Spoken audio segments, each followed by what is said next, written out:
অবসরপ্রাপ্ত কর্মকর্তার লাভজনক পেশাকে পুঁজি করে সাভারের বেরুলিয়া এলাকার গোলাপ গ্রামে গোলাপ চাষ করে নিজের স্বপ্ন বুনছেন মেধাবী শিক্ষার্থী।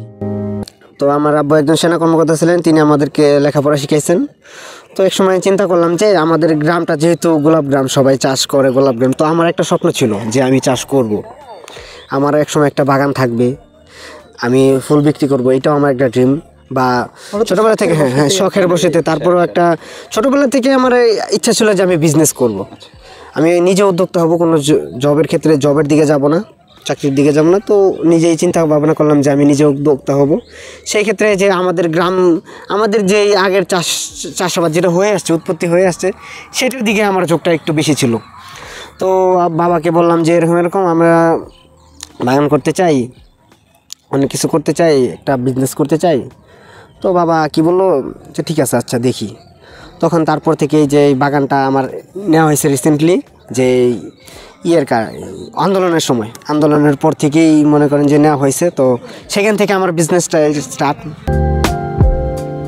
বাবার হাতে গড়া নার্সারিতে নিজের শ্রম ঘাম দিয়ে সাফল্যের দ্বার তীরে ভেড়াতে চায় অর্থনীতিতে অনার্স পড়ুয়া হাসান মোর্শেদ। আমি মূলত এইখানের মানুষগুলো অনেক আগে থেকে, মানুষ যারা আমাদের আত্মীয় স্বজন পাড়া প্রতিবেশী, তারা অনেক আগে থেকে চাষ করতেছে, আমি রিসেন্টলি শুরু করেছি। তো তারা তো ওই হিসাব নিকাশ করে না, আমি তো একজন অর্থনীতি স্টুডেন্ট, আমার অনার্স রানিং চলতেছে, ফার্স্ট ইয়ার আছি এবার অর্থনীতিতে। তো আমি একটু হিসাব নিকাশ একটু ক্যালকুলেশন করলাম, দেখলাম, একটু রিসার্চ করলাম, রিসার্চ করে দেখলাম যে 3,65,000 টাকার মতো গেছে। সেক্ষেত্রে কিছু ফলন পাইছি ফার্স্ট, আলহামদুলিল্লাহ ভালো, 16 ডিসেম্বরে কিছু বিক্রি হয়েছে। তো আমি সব কিছু হিসাব নিকাশ করে দেখলাম কি আমাদের এই গোলাপ বাগানের যে চাষ সেভাবে হিসাব নিকাশ করে যদি করি, তেমন একটা লাভবান হই না আমরা। আসছে ফেব্রুয়ারিকে কেন্দ্র করে ব্যস্ত সময় পার করছেন সাভারের ফুল চাষিরা। সাভারের গোলাপগ্রাম খ্যাত বেরুলিয়ার ফুল চাষিরা প্রতি বছরের ন্যায় এবছরও বিশ্ব ভালোবাসা দিবস ও আন্তর্জাতিক মাতৃভাষা দিবসে ফুলের চাহিদা পূরণে লক্ষ্যে কাজ করে যাচ্ছেন। মূলত এটা হলো সিজন বেস বিজনেস, যে আমাদের শুধু শীতকাল, জানুয়ারি আর ফেব্রুয়ারিতে এই 2 মাসে একটু ভালো ফলন হয়। তো এই 2 মাসে আমাদের এক্সট্রা বাগানে একটু কেয়ার থাকে বা একটু এক্সট্রা যত্ন থাকে। আমরা একটা টার্গেট নিয়ে থাকি যে আমরা 2 মাস বিজনেস করব, যেহেতু আমাদেরকে 16 ডিসেম্বর আছে, প্লাস আমাদের 21 ফেব্রুয়ারি 14। গোলাপ, জারভেরা ও সূর্যমুখী সহ বিভিন্ন ফুলের বাগানে নেওয়া হচ্ছে বাড়তি পরিচর্যা।